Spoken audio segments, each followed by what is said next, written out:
This is chapter number 7, sources of business finance from the, I think it's part 2. And according to CBSE, this will be the syllabus. That is the concept. Concept में आपको meaning, nature, importances. Then क्योंकि पहले जो हमारी पुरानी book थी उसके अंदर the classification was bit different, मतलब उसमें भी आपके ओनर्स एंड बोरोड फंड थे, लेकिन उसके अंदर on the basis of the duration वगैरह भी दिया हुआ था. But right now as per the syllabus you will be having owners fund which would be classified into equity, preference and retain, and borrowed fund anything which we borrow, debenture, bond, loans, commercial bank loans, public deposit, trade credit and ICD. This is where you will be having the questions. The only difference, मतलब अब इसमें से पहली चीज before we proceed is कि what kind of questions can we expect. तो पहला question जो आपका आता है, difference between owners fund and borrowed fund. Now this question may not be simple, simply भी दे सकते हैं distinguish between, और आपको कोई भी एक एग्जाम्पल देकर इस कंपनी ने ऐसे फंड उठाया और इस कंपनी ने ऐसे फंड उठाया, इसमें क्या डिफरेंस है, you may be asked. But वही आपका डिफरेंस है, means I mean to say that in a very simple और इन अ नटशेल जहां भी डिफरेंस आएगा वो आपके दो आ सकते हैं, इक्विटी एंड प्रेफरेंस शेयर्स के बीच में आता है and the difference of the fund, और अगर फंड आया तो that could be owners and borrowed fund. Now let us move to the chapter as per the what you call as the notes, written notes. What is business finance? पहला chapter हम लोगों ने पढ़ा था business, और हम लोगों ने ये पढ़ा था कि business is one of the important factor for the development of any nation. अच्छा बिजनेस जो है that is the benchmark for development.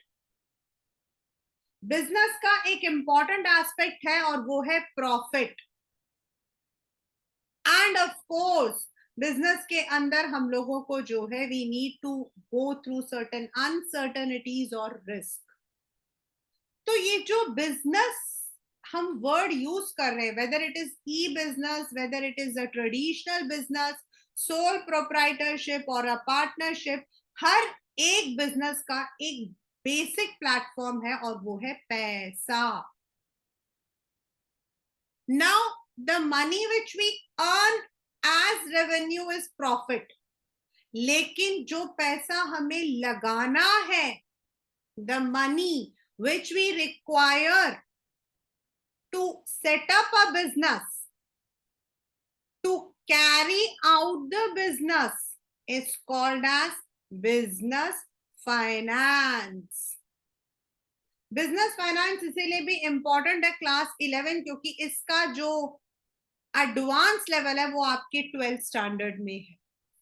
इसका जो सीक्वल है वो आपके 12th स्टैंडर्ड में है. इसीलिए बिजनेस फाइनेंस को हमेशा एक इंपॉर्टेंट चैप्टर बोला जाता है. Now why do we need business finance? तो पहली बात तो as I said, whether you are having a small shop or a very big enterprise, आपको पैसों की तो जरूरत पड़ेगी. आपको छोटा सा बिजनेस स्टार्ट करना है, आपको एक दुकान लगानी है, कम पैसे की जरूरत है, you are going for an e business electronic mode, तो आपको सिर्फ कंप्यूटर एंड उससे रिलेटेड है, लेकिन उसके लिए भी आपको पैसों की जरूरत है. On the other hand, you also need money for your day to day affairs. मान लो आपका सोल प्रोप्राइटर है, आपका सामान लेकर आना है और बेचना है, तो लेकर आने के लिए भी आपको जो पहले पैसा लगाना पड़ता है वो भी आपको जरूरत है. अगर आपने कोई शॉप लिया हुआ है ऑन रेंट, तो आपको उसकी rent, electricity, insurance, water, maintenance, और आपके नीचे जो काम करते हैं उनके लिए सैलरीज और वेजेस ये भी देने पड़ेंगे. यानी कि उसके लिए भी आपको पैसों की जरूरत पड़ती है. That means money is required both on long term, short term, medium term. Money is required to establish a business. Money is required to run a business. And इसीलिए बिजनेस फाइनेंस हमारे बिजनेस के अंदर, management के अंदर एक बहुत ही ज्यादा important concept होता है. बहुत सारे बच्चे, आप में से बहुत सारे बच्चे आगे जाकर जब एमबीए करते हैं तो they go for finance management. मतलब there are different areas, like someone would go for marketing. Most of the students go for marketing क्योंकि उसमें पैसा बहुत है. Some of the students go for HR, some of the students go for finance. और ये जो finance आप पढ़ते हो उसमें ये सब चीजें आप पढ़ते हो. यहाँ तो आप सिर्फ ये पढ़ते हो कि इसको कहते हैं फाइनेंस, वहां आपको एक एक कैलकुलेशन करना पड़ता है. इसी चैप्टर का जो मैंने आपको बताया कि sequel is there in your 12th standard, in that you will be having a very big numerical. 6 marks का न्यूमेरिकल आता है जो सबसे डरावना होता है. और ऐसे numericals you have when you are actually running a business. When you are actually running a business आपको ऐसे न्यूमेरिकल्स देखने पड़ते हैं क्योंकि you need to find out the merits and demerits of each. तो business finance is necessary for all the business, small or large, private or public.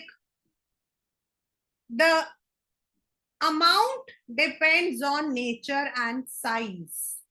मतलब आपका ई business है तो कम पड़ेगा, स्मॉल साइज है तो कम पड़ेगा, लेकिन अगर आपका मैन्युफैक्चरिंग भी है तो आपको रॉ मटेरियल्स भी चाहिए होंगे, आपके कैरेज भी होगा, आपको बाकी चीजों को भी मेंटेन करना पड़ेगा, इन्वेंट्री भी रखनी पड़ेगी, तो आपको ज्यादा जरूरत पड़ेगी. देन बिजनेस फाइनेंस का मतलब है जो फाइनेंसेस हम पढ़ेंगे, इक्विटी, प्रेफरेंस, डिबेंचर्स, बॉन्ड्स, मतलब अलग अलग तरीके के जो नाम है, चाहे वो हम किसी से कर्जा ले रहे हैं या फिर हम शेयर्स को मार्केट में प्रेजेंट कर रहे हैं, दोनों.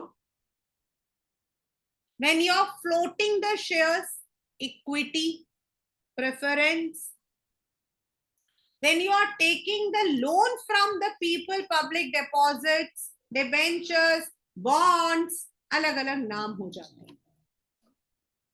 Business finance is always required. There is no time when a company can say, अगर आपने सुना हो अदानी पोर्ट जो है वो इक्विटी शेयर्स इशू करने वाला है,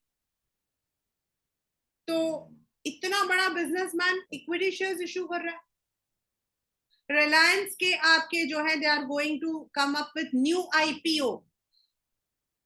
व्हाई दे रिक्वायर? बिकॉज जैसे जैसे हम अपने बिजनेस को एक्सपैंड करते हैं हमें पैसों की जरूरत पड़ती है, हम नए ब्रांचेस ओपन करते हैं हमें पैसों की जरूरत पड़ती है.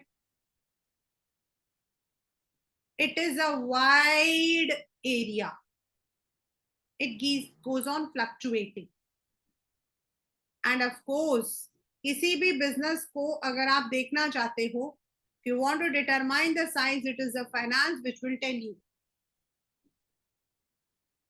why we need it. Significance का मतलब है importance. Start भाई, चाहे वो आप अपने पैसे से कर रहे हो, अपने सेविंग से कर रहे हो, आपके पापा ने आपको गिफ्ट दिया है, then also you need it ना. उसको अपने बिजनेस को एस्टैब्लिश करना है, सरवाइव तो भी चाहिए. All the day-to-day activities, as I said, whether it is a company like Reliance or Adani, if you want to modernize, if you want to diversify, if you want to expand, you will need business. Certain times आपके पास अपना पैसा होगा जिसको हम retained earnings बोलते हैं. Certain times you may be taking a loan, क्योंकि आपको पता है कि आपको शॉर्ट टर्म के लिए चाहिए और आपको आप वापस कर दोगे. Certain times you may go for the shares. आप उसको अपने एसेट्स को खरीदने के लिए टैंजिबल एंड इनटैंजिबल एसेट्स के लिए लेते हो. You may be facing competition. Survive करने के लिए ले रहे हो. आपका कॉम्पिटिटर आपसे बेटर कर रहा है. आपको लग रहा है कि आपको मार्केट में ओरिएंटेशन करना पड़ेगा अपने आप को. आप लोन लेकर करते हो. एंड अभी फिलहाल आपके पास पैसा नहीं है, लेकिन आपको कुछ ऐसा बिजनेस अपॉर्चुनिटी नजर आ रहा है. आपको लग रहा है कि इस वक्त अगर आप पैसा लगाओगे तो that would give you good results. तो यू मे टेक द, मतलब you may procure the money. तो business finance is called as the blood of any business. Business finance को हम ब्लड कहते हैं of any business. In 12th standard you would be having how do you manage the business finance, मतलब financial management करके chapter है. उसमें आप कैसे फाइनेंस को मैनेज करते हो, मतलब उसका इसका जो मेन है, फाइनेंस को कैसे मैनेज करते हैं, डिविडेंड को कैसे मैनेज करते हैं, कौन से एसेट्स को खरीदते हैं, and then how do we calculate our EPS, that you will be having in your 12th standard. And then the second chapter, that is financial market. यानी कि ये जो पैसा हम पढ़ रहे हैं आज 11th स्टैंडर्ड, ये हम कहां से उठाते हैं, that is in your second chapter of second book, that is financial markets. Now हम funds लेते हैं for small short term, 3 months trade credit. We may take a we may need some fund which we may require for more than 5 years, long term. We may require funds which we हमें लगता है हम 2-3 साल में वापस कर सकते हैं, मीडियम टर्म. तो टर्म्स के बेसिस पे we call it as short term, medium term, long term. लेकिन on the basis of the ownership, now आप सोचोगे कि ओनरशिप कैसे हुआ. Means from where we are procuring, whether we are getting it from our own pocket or whether we are getting it from outside, external, उसको हम बोलते हैं owner's fund and borrowed funds. Owner's fund होता है class 11th, any fund which where it is closely related to the owners of the company. Now in a sole proprietorship, owner हमेशा single रहता है, लेकिन हम यहां बात कर रहे हैं of a company. And we are also talking about the companies जहां शेयर्स जो है वो हम मार्केट में बेच सकते हैं. नाउ फर्स्ट क्वेश्चन आता, what is the share. The first question which comes in your, मतलब आपके दिमाग में आएगा कि what is the share. Now I had already given you this कि आपको जो है रिक्वायरमेंट है 1 लाख रुपीस की. You have to go through certain procedures and then you will be allowed by the SEBI. आप SEBI आपका पूरा इंस्पेक्शन करेगा, वो आपके मतलब वैल्यू लगाएगा. आपको चाहिए 1 लाख रुपए. Now they would give you that आप अपने शेयर्स को जो है एट द रेट ऑफ 10 बेच सकते. ठीक है. दैट मीन्स आपके पास कितने शेयर्स हैं, आप इसको डिवाइड करो. You will be having 10,000 shares. तो सेबी जो है वो मतलब कि सबसे पहले जो है इट टेल्स यू आप कितने शेयर्स को, 10,000 में से कितने शेयर्स को you can sell out. Now जो शेयर्स को आप सेल करते हो, अब ये शेयर्स आपके हैं. This is the money which you have invested, you want to invest. अब ये जो 1 lakh rupees you want from the public, which is divided by 10 rupees यानी कि 10,000 शेयर्स, इसको हम इक्विटी या प्रेफरेंस शेयर्स के नाम से जानते हैं। इक्विटी का मतलब हो जाता है जब ये शेयर्स मार्केट में बिक जाता है, when this share is sold in the market, then जिन लोगों ने उन शेयर्स को खरीदा है, they are also indirectly the owners of the company.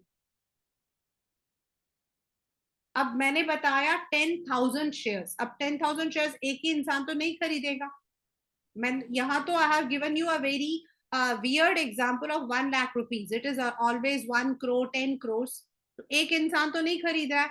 So maybe some person have one person has bought 100 shares, another has got 500, another had got 1,000. तो किसी ने सिर्फ 5 शेयर खरीदे, मिनिमम शेयर जो खरीदने थे वही खरीदे।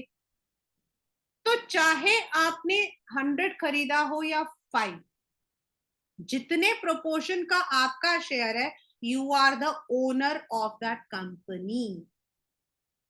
मतलब indirectly, not directly but indirectly, and that is called as equity share ownership. And a company में फ्लोट इट्स शेयर्स, हम जो शेयर्स को बेचना बोलते हैं ना, उसको हम हिंदी इंग्लिश में फ्लोटिंग बोलते हैं।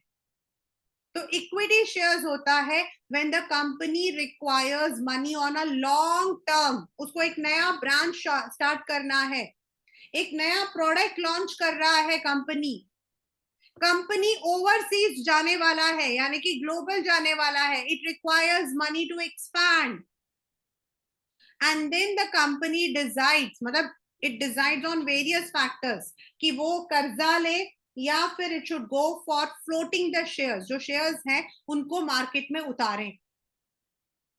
That is called as equity shares. Equity share owners को हम लोग, मतलब इक्विटी शेयर होल्डर्स को हम ओनर्स भी बोलते हैं। दे आर द वन, जो इक्विटी शेयर्स वाले होते हैं, they are the one who are risk bearing. अब भाई अगर मेरे पास किसी भी कंपनी का चाहे 100 शेयर्स भी है, तो मैं उस 100 शेयर्स के रिस्क को मैं बियर कर रही हूँ। कल को अगर कंपनी में कोई भी उतार चढ़ाव आता है, तो that is going to effect my shares also. अगर देखो, जब हम शेयर्स को खरीदते हैं, देयर आर 2 वेज। एक होता कंपनी डायरेक्टली हमें बेचती है, which is called as IPO, initial public offering, और दूसरा होता है ऑलरेडी जो शेयर्स मार्केट में हम उसे खरीद बेच रहे हैं। So when we are buying it in the IPO, उसकी वैल्यू कम होती है, may be it is around 100, 200, 300, इतनी होती है, depending on companies portfolio. Over the period अगर आप देखोगे, आपने जो शेयर 100 रुपए का खरीदा था, उसकी कीमत आज 400 रुपए हो गई है, या आपने 100 में खरीदा था, वो 50 में आ गई है।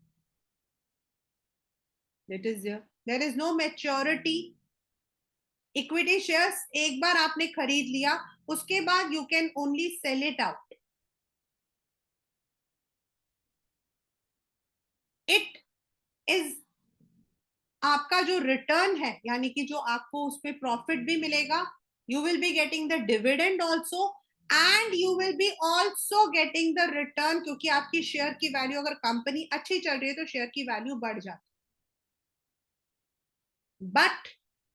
बट किसी वजह से कंपनी को डिसॉल्व करना पड़ता है, कंपनी को वाइंड अप करना पड़ता है, बंद करना पड़ता है किसी वजह से, देन सबसे पहले we give the credit back. पहले हम कर्जा वापस करते हैं, फिर हम वापस करते हैं प्रेफरेंस शेयर होल्डर्स के पैसों को, और last but not the least हम करते हैं, अगर बच गया कोई, मतलब स्टॉक के बाद कुछ पैसा बच गया, तब जो इक्विटी शेयर होल्डर्स है उनको देते हैं। मान लो एक कंपनी थी, उसमें एक इंसान के 100 शेयर्स थे, इक्विटी शेयर्स, कंपनी बंद हो गई, and may be he may not be getting back his money entirely. Voting rights, क्योंकि हम लोग equity share holders are indirectly the owners of the company, तो जब भी कंपनी में कोई भी जैसे डिविडेंड डिक्लेयर करना है, कंपनी ने कोई नया कुछ स्टार्ट करना है and it conducts an general meeting, तो we have the voting rights. अभी रिलायंस और अदानी दोनों के चल रहे हैं, आज से स्टार्ट हुआ है. एंड हमारी जो लायबिलिटी होती है एज अ शेयर होल्डर, मतलब not for the owners, as a share holder हमारी लायबिलिटी उतनी ही है जितना कि हमारा शेयर कैपिटल है. This we had done in the formation of company also. अगर मैंने इक्विटी शेयर खरीदा है 10 रुपए का, बट मैंने अभी सिर्फ 6 रुपए दिए हैं पर शेयर, तो मेरी लायबिलिटी सिर्फ 4 रुपए की है पर शेयर बस. यानी कि if there is any credit, only the amount of my shares will be taken, not more than that. अब शेयर्स में ही कई बार क्या होता है, कंपनी नहीं चाहती है, ओनर्स जो आपका इक्विटी शेयर है ना, उसमें क्या होता है कि you have to give the voting rights. और वोटिंग राइट्स के साथ इक्विटी शेयर का एक नुकसान और भी होता है कि अगर मान लो मेरे पास 10,000 शेयर्स थे और मैंने उसमें से 300 शेयर्स बेच दिए, तो दैट मीन्स मेरे पास मेरे जो कंपनी को ओन करने वाले हैं वो उतने सारे हो गए. I don't want to dilute the control. मैं कंट्रोल को डाइल्यूट नहीं करना चाहती हूँ. At that moment we have one more, and that is called as preference shares. मतलब होता वो भी शेयर्स है, लेकिन उसमें क्या होता है, इन द इक्विटी शेयर जो डिविडेंड होता है वो प्रॉफिट के अकॉर्डिंग फ्लक्चुएट करता है. मतलब अगर प्रॉफिट ज्यादा है तो मुझे ज्यादा डिविडेंड मिलेगा. मान लो इस बार कंपनी ने ज्यादा मतलब की प्रॉफिट कमाया, I will get more dividend. इस बार कंपनी ने कम किया है तो हो सकता है मुझे डिविडेंड मिले ही ना, बिकॉज 2 years तक आप डिविडेंड ना भी डिक्लेयर कर दो कोई प्रॉब्लम नहीं. But in the preference share आपका जो डिविडेंड होता है, चाहे कंपनी लॉस में हो या प्रॉफिट में, फिक्स्ड डिविडेंड उनको देना पड़ता है. That is less. अब इक्विटी शेयर में तो हमें 10% भी मिल सकता है, लेकिन प्रेफरेंस शेयर में हमें 0.1%, 0.2% उतना ही मिलता है, but it is fixed. Then in case of any winding up of the company, अगर बाय चांस कंपनी बंद हो गई या बंद करना पड़ रहा है, एट दैट टाइम द सबसे पहले क्रेडिटर्स को वापस दिया जाता है और उसके बाद आपके प्रेफरेंस शेयर होल्डर्स के पैसों को वापस किया जाता है. But the people will not be having any voting rights and no charge on assets. यानी कि आपको गिरवी रखकर उनको पैसा नहीं देना, वो आपका इक्विटी शेयर में भी है. and it is secured for those investors जो फिक्स्ड डिविडेंड चाहते हैं, those who don't want to take risk, उनके लिए प्रेफरेंस शेयर्स इज गुड. और ये आपको कंपनी के पोर्टफोलियो में पता लगता है कि वो कौन से शेयर्स को उतारना चाहती हैं. Most of the time investors go for equity shares, normal investors. But those who don't want to take any risk, those who want fixed dividend, वो या तो प्रेफरेंस शेयर में जाएंगे या फिर डिबेंचर्स में जाएंगे. अभी हम डिबेंचर्स पढ़ेंगे. Third is retained earnings. Now, what is retained earnings? Vishnu को पापा ने 10,000 rupees the, right, for his मतलब एंटायर मंथ.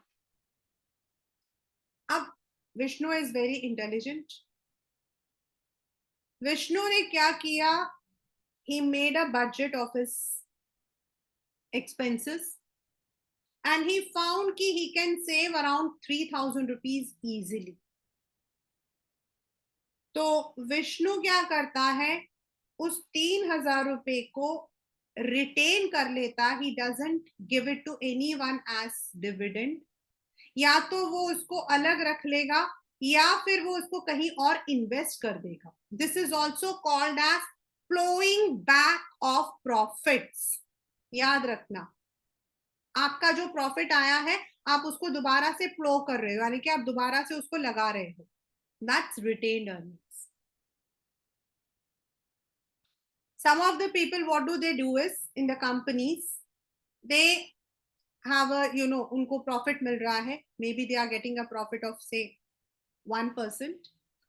1% में से now what has, मतलब company में तो 1% is in crores, so they would not give the dividend to everyone. वो कंप्लीट प्रॉफिट को डिवाइड नहीं करते. Now what is dividend? अब आप सोच रहे हो कि मैम डिविडेंड बोल रहे, तो व्हाट इज डिविडेंड? ये मैंने यहाँ पर आपको किया था कि भाई आपने इतने शेयर्स लाए. नाउ से the company has got profit, तो आपको पर शेयर 2 रुपए डिविडेंड मिलता है. यानी कि प्रॉफिट आपका इतना परसेंट था, तो पर शेयर आपको 2 रुपए मिल रहा है. यानी कि अगर आपके पास 100 शेयर्स हैं, तो you will be getting a profit of ₹200. That's now the company may not declare complete 2%. अगर कंपनी को मान लो 2% का प्रॉफिट हुआ है, तो कंपनी 2% डिक्लेयर नहीं करती. कंपनी 2% डिक्लेयर नहीं करती. कंपनी क्या करती है, 2% में से वो 0.5, डिपेंडिंग ऑन कि उनका बिजनेस कैसा है. If it is a new, then it would go for more, and if it is old, then it may give a good dividend. कुछ परसेंटेज को रिटेन कर लेती है. मतलब 2% था तो उसमें से 1% वो निकाल के अलग रख देती है, एंड सिर्फ 1% को वो डिक्लेयर करती है एज प्रॉफिट.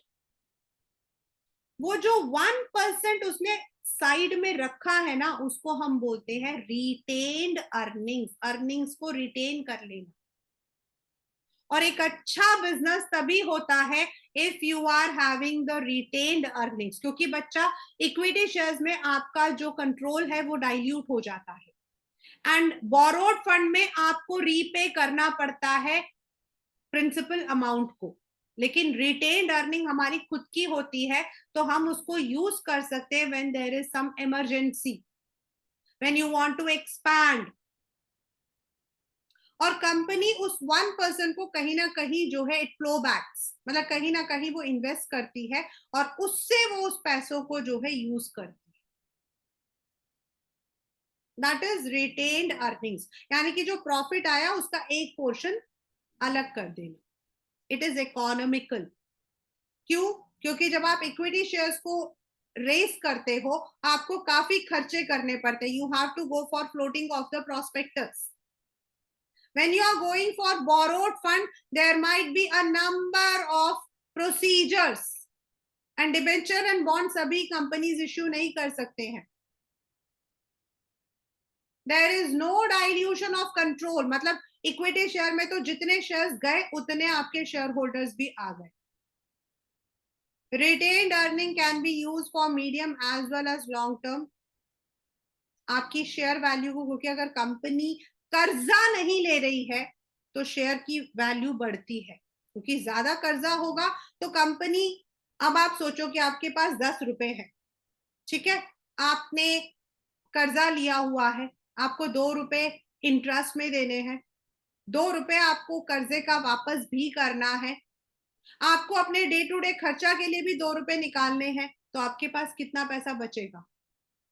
Whereas अगर आपने रिटेन्ड अर्निंग रखा हुआ है and if you are not taken any loan, या आपने कम लोन लिया है, तो that enhances the share value. It is a dependable source.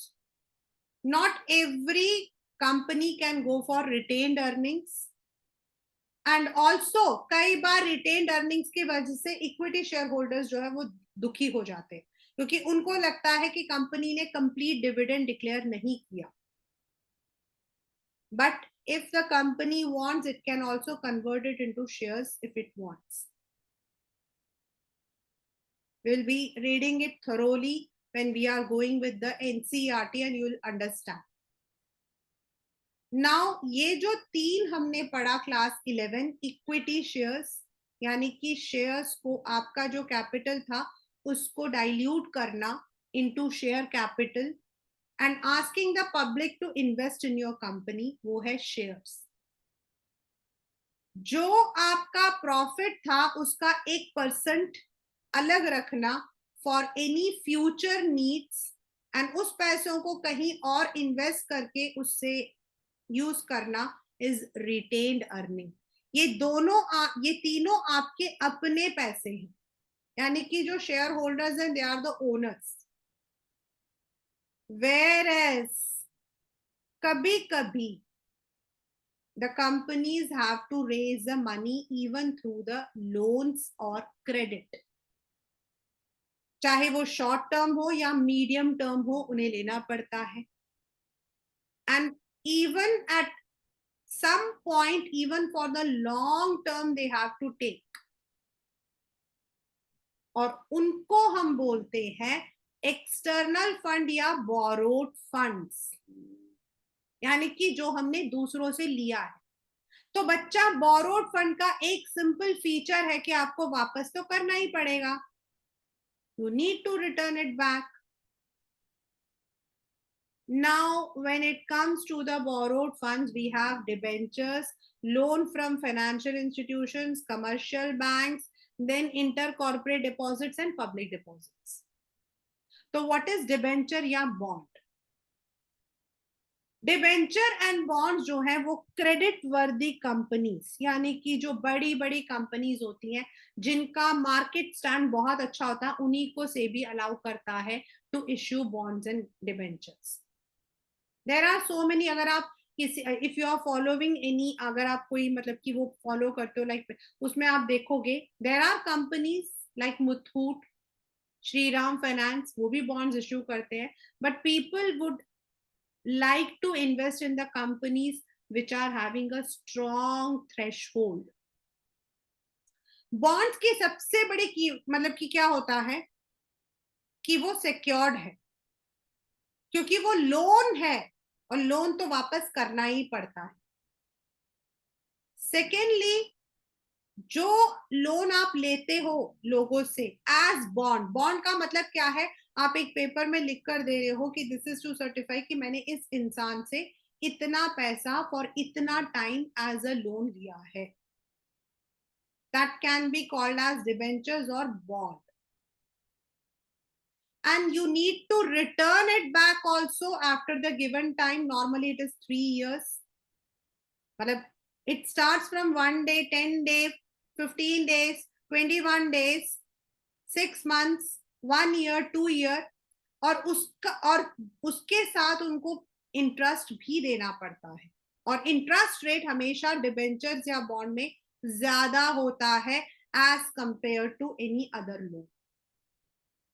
But bonds या डिबेंचर्स में आपको कोई वोटिंग राइट नहीं होती, बिकॉज वो तो कर्जा है। इट इज क्वाइट इकोनॉमिकल, क्यों? क्योंकि कंपनी को प्रोसीजर्स फॉलो नहीं करने पड़ते हैं। They don't need to go for the prospectors, they don't need to go for the underwriters, but you need to return back. मैं आपको भी बताती हूँ, I am very fond of bonds, मुझे बॉन्ड बड़े अच्छे लगते हैं क्योंकि वो सिक्योर्ड होते हैं। मैं नॉर्मली बॉन्ड्स जो मतलब कि मैं इन्वेस्ट करती हूँ बहुत कम अमाउंट करती हूँ, मैं तो सिर्फ 2,000-3,000 ऐसे करती हूँ, मेरे को थोड़ा डर लगता है। तो I invest in the government bonds. अभी recently there was a bond which matured in July and that was for 22 days. I had to, bonds का क्या होता है, अगर मान लो 2,000 रुपए वो मांग रहे हैं तो हमें 2,000 जमा नहीं करना पड़ता, हमें उस इंटरेस्ट को माइनस करके जमा करना पड़ता है जितना कि वो देना चाहते हैं, and they give us full, यानी कि मैं 1,600 रुपीज जमा करूंगी और मुझे 2,000 रुपए मिलेंगे। यानी जो 400 रुपए मैंने नहीं जमा किए थे दैट वाज माय इंटरेस्ट।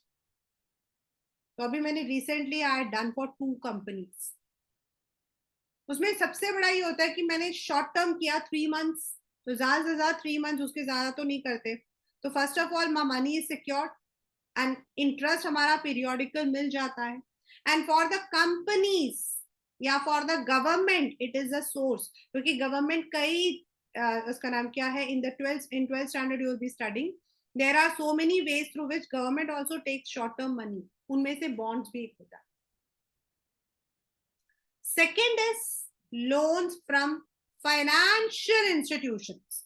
पर आप लोन ले सकते हो, आप फाइनेंशियल इंस्टीट्यूशन से भी ले सकते हो, like ICICI, which provides loan only to the private companies. And there are loans from the commercial banks.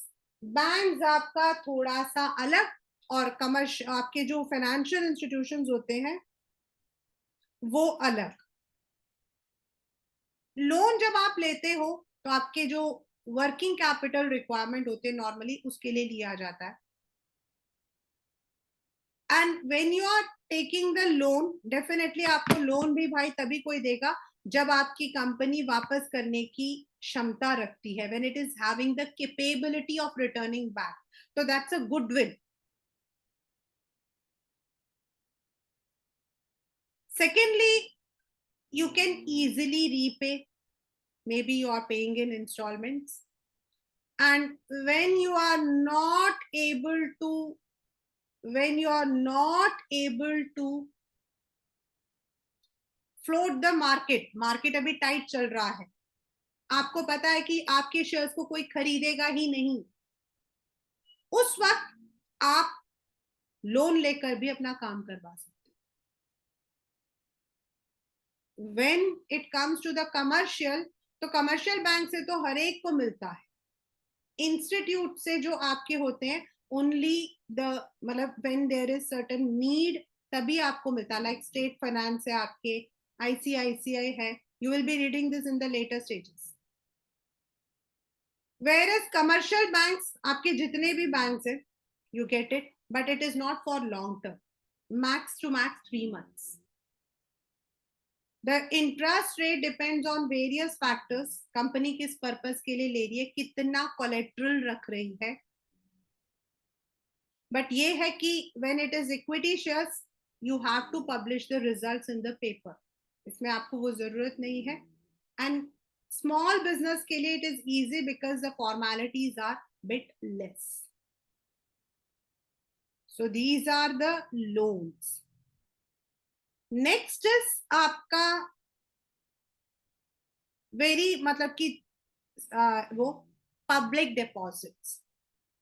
Certain times public deposits कब कंपनीज मतलब की करती है, मार्केट बिल्कुल टाइट है, मार्केट बिल्कुल टाइट है, you are not getting loan from the banks because inflation चल रहा है, you are not getting, you are not able to float the shares, लोग खरीदेंगे ही नहीं, उस वक्त you need a small term loan or a short term loan or a medium term loan, so then you can ask the public to deposit in your companies. लेकिन ये जो होता है ना, ये 3 months 6 months 9 months इस period में जाता है, 3 6 9. If your company is financially strong, with simple procedure you can do. आपको बहुत पैसा खर्च नहीं करना पड़ता है, इकोनॉमिकल क्यों, क्योंकि you don't need to go for मतलब much regulations, you don't need to mortgage your property with the banks, क्योंकि अगर आप बैंक या फाइनेंशियल से करते हो तो आपको mortgage करना पड़ता है कुछ ना कुछ. कोई आपकी कंपनी में कंट्रोल नहीं करता है, बट आपका नेगेटिव क्या, आपको लिमिटेड फंड मिलेंगे, और रिसेशन का पीरियड तो हो भी सकता है कि लोग आपकी कंपनी में ना करें. Now what is the difference between public deposits and fixed deposits.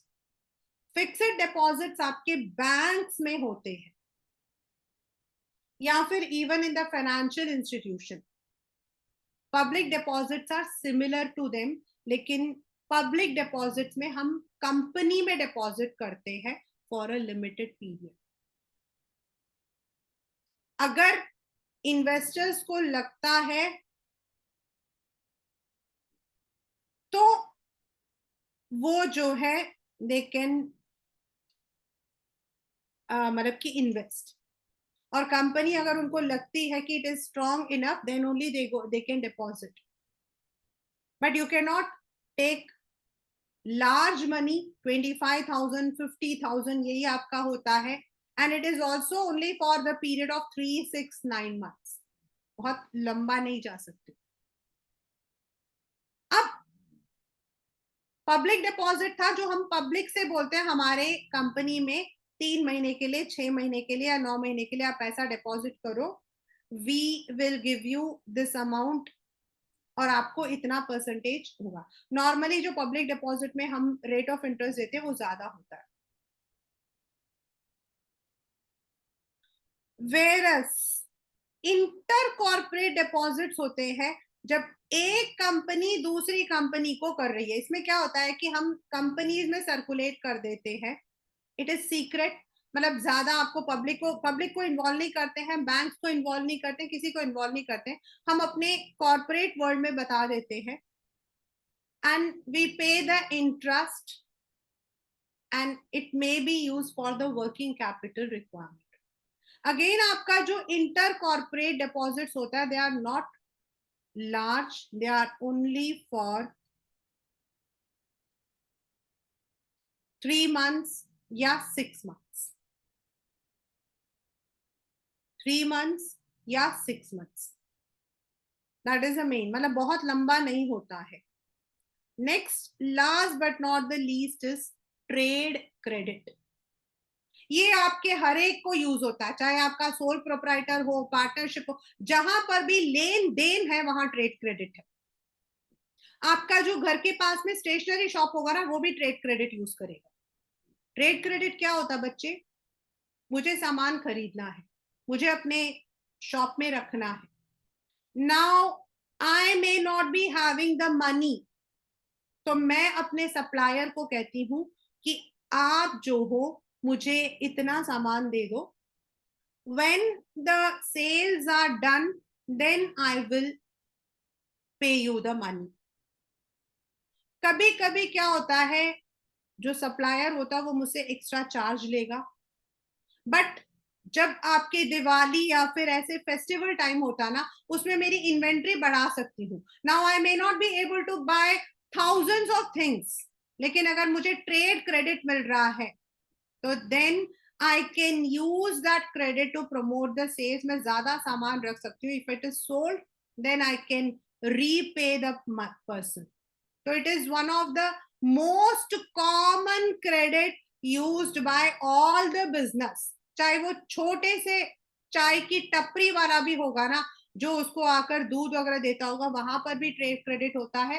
And the largest मतलब की कंपनीज होते हैं जहां सप्लायर्स एंड वेंडर्स हैं, वहां पर भी आपका ट्रेड क्रेडिट होता है. Trade credit is nothing but just a credit between the traders. May be जो रिटेलर है वो होलसेलर से क्रेडिट पर लेकर आ रहा है, होलसेलर जो है वो मैन्युफैक्चरर से लेकर आ रहा है. There are certain terms and conditions. Now it is, but it is a short term. आपको 3 महीने का टाइम मैक्सिमम दिया जाता है, 90 days. But it is a convenient source for all the business. In any business जहां लेन then है वहां it is readily available. It will not be for services, लेकिन जहां आपका सामान लेना और देना वहां आप यूज कर सकते. There is no commitment of interest, क्योंकि वो चार्जेस होते हैं विच डिपेंड्स. हो सकता है कि मेरा सप्लायर मुझे किसी बिना चार्ज के भी दे रहा हो. If I am having a goodwill, he will give me without any charge also.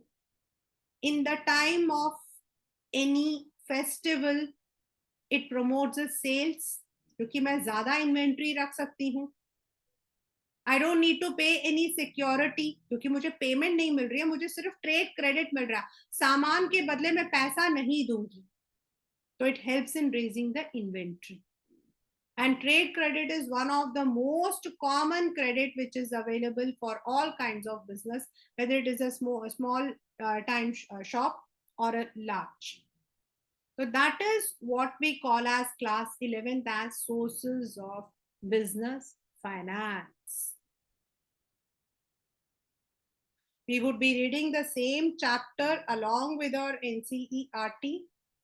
in detail from our next class.